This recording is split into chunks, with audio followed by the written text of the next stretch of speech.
Second Trump administration, and I can tell you that year two is going to be just as exciting and just as important for the American people.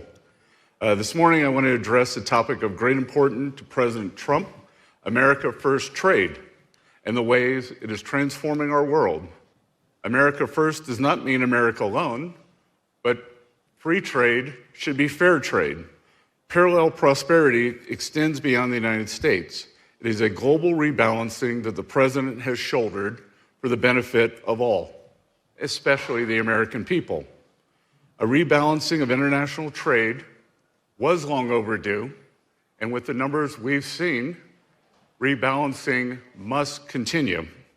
The data indicate that this rebalancing is underway in the United States. The United States international trade deficit is narrowing at an unprecedented pace. In October, the trade gap declined by 39% month over month, reaching its lowest level since 2009. Exports increased nearly 3% to an all-time high, while imports declined by 3%, their lowest level since early 2024. This reflects an increased competitiveness of U.S. production. Our world is both safer and more prosperous when America is strong, with a robust industrial base and a vibrant economy. The president has built his entire trade agenda on advancing these goals, and the results speak for themselves through real economic activity. Since President Trump took office, inflation-adjusted goods output has grown at an annual rate exceeding 9%, the strongest non-pandemic expansion in more than a decade. America's CapEx boom is underway. Manufacturing investment has accelerated, capacity utilization has increased, and reshoring activity continues to expand across multiple sectors. As a result, productivity growth, the ultimate determinant of rising living standards, is surging. In the process, real blue-collar wages are increasing at one of the fastest rates to start a new administration on record. President Trump has created a true blue-collar boom, but he has also rebalanced the international order for the betterment of all, even for those of you who are not American. Last week, G7 finance ministers, plus other participants, including India, South Korea, Mexico, and Australia, gathered at the Treasury building with me to discuss the need for diversifying critical mineral supply chains.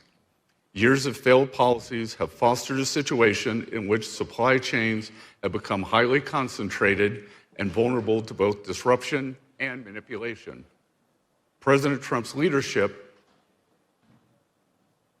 is tending to these vulnerabilities. President Trump's leadership gathered these nations, and President Trump's leadership continues to drive the dialogue. In the G20, there is a world of parallel prosperity from which all will benefit. The United States is a premier destination for global capital. Thanks to President Trump, as I have often said, our country now has the most favorable tax, energy, and regulatory environment in the world, ensuring even stronger returns for partners who invest in America. And as we assume leadership of the G20, our agenda is one that we wish not just for ourselves, but for all of our allies. Grow, baby, grow. Growth is the only path out of this mountain of debt, and we can only grow together by expanding trade that is fair. And thanks to President Trump, America's first approach to rebalancing global trade, we all have the opportunity to do so. I look forward to taking your questions on trade and any other subjects.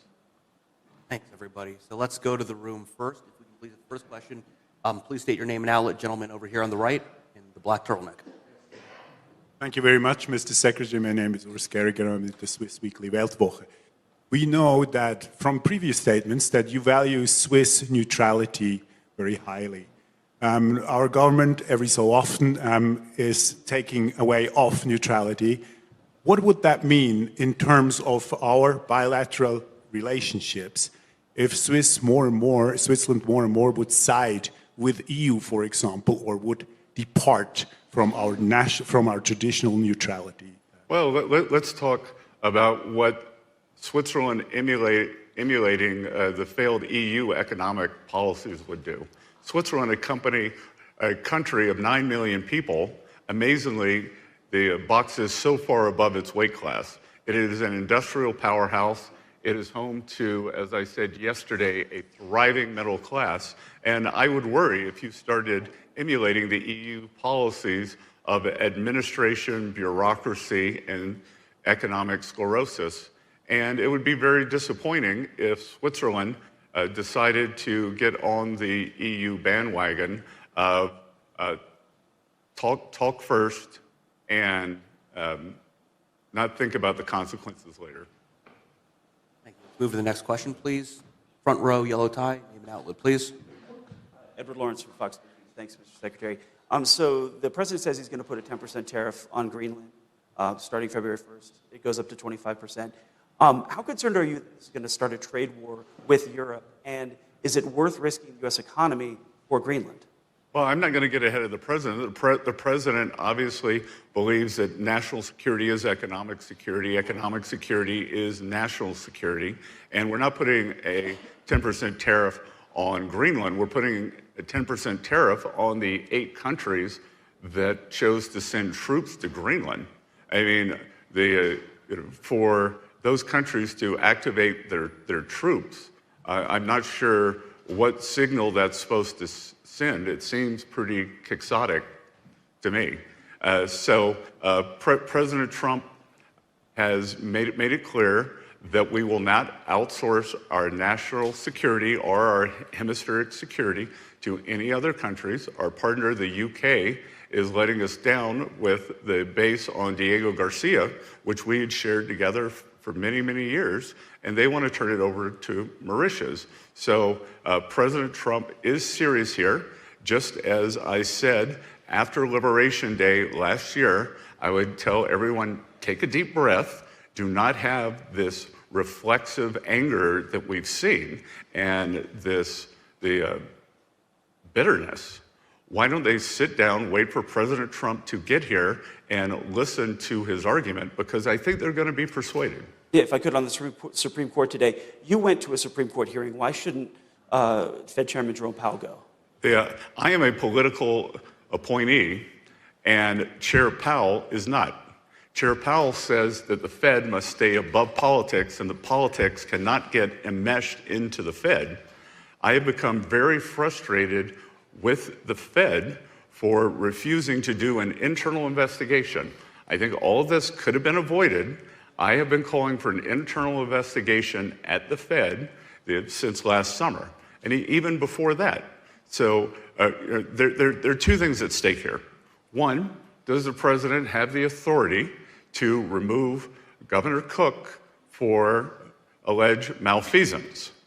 2, did Governor Cook commit mortgage fraud?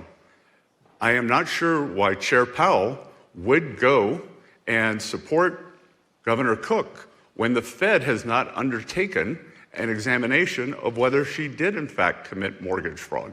If she did, she is stealing from the American people every day because she has a GSE-backed mortgage. And as I've said before, it is very unfortunate that on Chair Powell's watch, we will have seen between 4 and 6 governors and bank presidents have to step down for ethical lapses. Now, 4 to 6 may not seem like much. That is out of 19. I can tell you, as someone who was on Wall Street, if you were the leader of a Wall Street firm, you would have a failure to supervise problem. So again, I think that his sitting in the front row of the Supreme Court is a political statement, and I agree with him. The Fed should not be politicized. He is politicizing the Fed. I went in my capacity as a political appointee in the Trump administration. Governor calls you smug. Are you smug? Yeah, you know, I think it's very, very ironic that, you know, Governor Newsom, who strikes me as Patrick Bateman meets Sparkle Beach Ken, may be the only Californian who knows less about economics than Kamala Harris. He's here this week with his billionaire sugar daddy, Alex Soros, and Davos is the perfect place for a man who, when everyone else was on lockdown, when he was having people arrested for going to church, he was having $1,000 a night meals at the French Laundry, and I'm sure the California people won't forget that. And I can tell my message to Governor Newsom is the Trump administration is coming to California. We are going to crack down on waste, fraud, and abuse. And I was told he was asked to give a speech on his signature policies, but he's not speaking. Because what have his economic policies brought? Outward migration from California, a gigantic budget deficit, the largest homeless population in America, and the poor folks in the Palisades who had their homes burned down. He is here hobnobbing with the global elite while his California citizens are still homeless. Shame on him. He is too smug, too self-absorbed, and too economically illiterate to know anything. Thank you very much. Let me know if you need any further clarification. And that goes for all of you, if you need any more clarification on that. Next question, please, gentlemen. Second row with glasses, name and outlet, please. Thank you. Good morning, Jamie Keaton, Associated Press. Thank you, Secretary, for coming to see us again. Yesterday, the S&P 500 dropped more than 2%. Gold and silver hit new highs, and the European Union Commission President Ursula von der Leyen said that U.S. tariffs over Greenland were a mistake, and President Macron has mentioned the use of the EU's anti-coercion measures, all after you said, as you've said this morning as well, that people need to take a breath over this situation. What conversations have you had with EU and other counterparts to help stabilize markets and to help convince them to take a breath? And I'd just like to add, how concerned are you that institutional investors in Europe may be pulling out of treasuries, such as from pension funds in Denmark and elsewhere? Well, the size, Denmark's investment in U.S. Treasury bonds, like Denmark itself, is irrelevant. That it's less than $100 million. They've been selling treasuries for years. I'm not concerned at all. Again, as Treasury Secretary, I see our Treasury auctions. We've had record foreign investment. And also, as I said yesterday, I think it is very difficult to disaggregate any of the noise around Greenland, around these inflammatory statements by President Macron, by President van der Leyen, from what we have seen in the Japanese bond markets. We saw a 6 standard deviation move in Japanese bonds, which has spilled over to other markets. And I've been in touch with my Japanese economic colleagues, and I am assured that they will take measures to stabilize that market. And just so everyone knows, that this notion that Europeans would be selling U.S. assets came from a single analyst at Deutsche Bank. Of course, the fake news media, led by the Financial Times, amplified it, and the CEO of Deutsche Bank called to say that Deutsche Bank does not stand by that analyst report. I'm waiting for President Trump to arrive, and that will be done at his level. Great, thank you. Let's take the next question, please. We'll move to this side of the room. Sir, right here. Name and outlet, please. Thank you. Thank you very much. Stefan Lanz, biggest news media of Switzerland, 20 minutes. Have there been, can you give us an update on the trade negotiations and tariff negotiations with Switzerland? Have there been talks already? Will there be talks? Will you have meetings with homologues from the Swiss Federal Council? Yeah, I'm seeing President Parmalat today, who I have a very good relationship with. We got to know each other in 2025. I find him to be very economically sophisticated, on trade, on economics. He's a fantastic advocate for the French people, and I think with his leadership that we will be able to land a trade deal that is fair for the American people and ensures the continued prosperity of Switzerland. That's great. Thank you. We'll take the next question. Sir, right here, second row, name and outlet, please. Yes, thank you. Holger Ahlich, Swiss business publication Handelszeitung. Mr. Secretary, I listened yesterday to your session at Davos where you said US needs to take Greenland not to be drawn into a major conflict, but by aiming at taking Greenland, aren't you creating that conflict with your allies in Europe? Thank you. I think that we are asking our allies to understand that Greenland needs to be part of the United States. And just a little history lesson, the United States bought the U.S. Virgin Islands from Denmark during World War I. And I will remind everyone that Denmark remained neutral during World War I. They actually sold quite a bit to the Germans. But the Danish understood then the importance of the U.S. Virgin Islands. They were worried about the German ramifications if the war spread to the Caribbean, and the U.S. needed the U.S. Virgin Islands. They wanted a calm Caribbean after purchasing the Panama Canal from the French. Great. Let's move to the next question, please. Let's go back to this side of the room. In the glasses, second row, name and outlet, please. Thank you. As a warning, everyone, we have about 5 minutes left. The schedule's a little tight today, so we'll have time for about 2 or 3 more questions at the most. Thank you. Hi, good morning. Alina Trabatoni, Montel News. So tariffs and trade actions, in theory, strengthen the dollar, and since LNG is priced in dollars, could a stronger dollar make US LNG more expensive for European buyers in euro terms? And isn't there concern that European markets could look elsewhere for suppliers? Well, your question doesn't make sense, because if you just said it was priced in dollars, then why would they look elsewhere for supplies? If oil comes from Saudi, it's priced in dollars. If oil comes from the North Sea, it's priced in dollars. So I don't think I understand the question.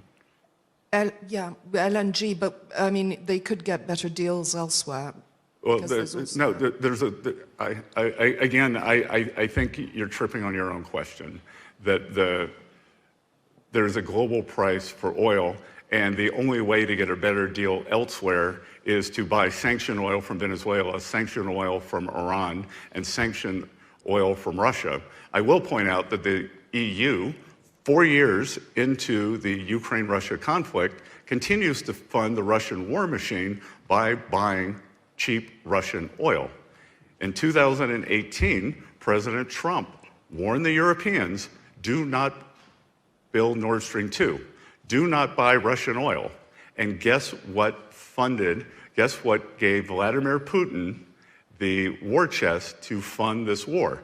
The European purchases of Russian oil. Great. Thank you. We'll move to the next question, please.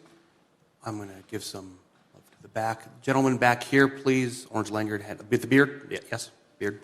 Name and outlet, please. Microphone's coming from this side. Thank you for the floor. Raphael Zwallen, Swiss News Agency. I have a question on trade, and my understanding you would like to export more agricultural products and cars to Europe under American standards, but the European standards are different. So are you asking European partners to change the standards, or do you respect that in Europe we may have other standards? Well, I think that we can look at global standards. For instance, our partners in Japan agreed that U.S. standards are to remove a lot of their onerous standards. Let's be clear, Europe is a regulatory morass that is built on bureaucracy and layering of rules that constrain economic activity and economic growth. As we've seen from the Draghi report, that Europe taxes itself, I believe it's 50% on goods, 100% on services intra-Europe.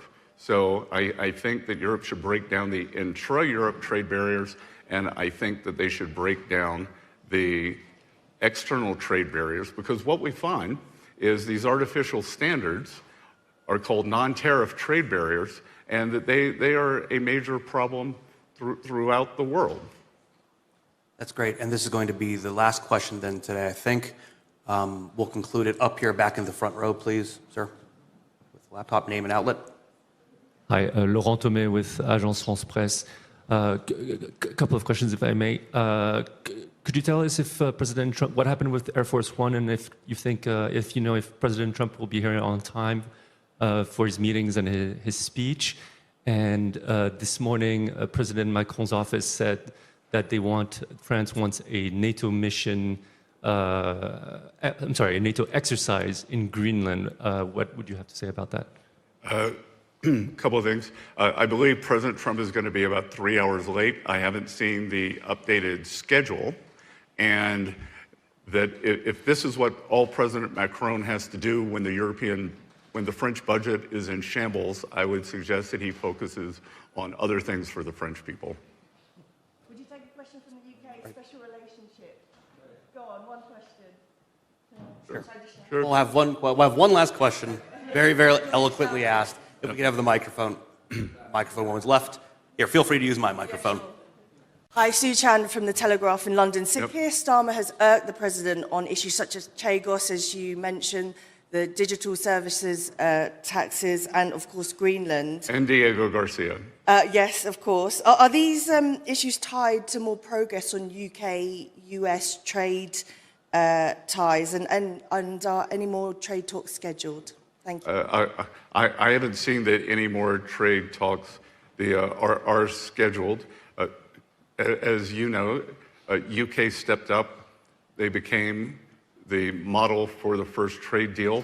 And as a result, as always with President Trump, the first deal is the best deal. And because of special relationship, UK got a very low rate. I think that we are continuing to negotiate, but that there have been some glitches in the trade deal. I am sure that the Starmer government will push forward. Fantastic. Thank you so much for the time, everybody. We'll stay in touch and have a wonderful day. Thanks a lot.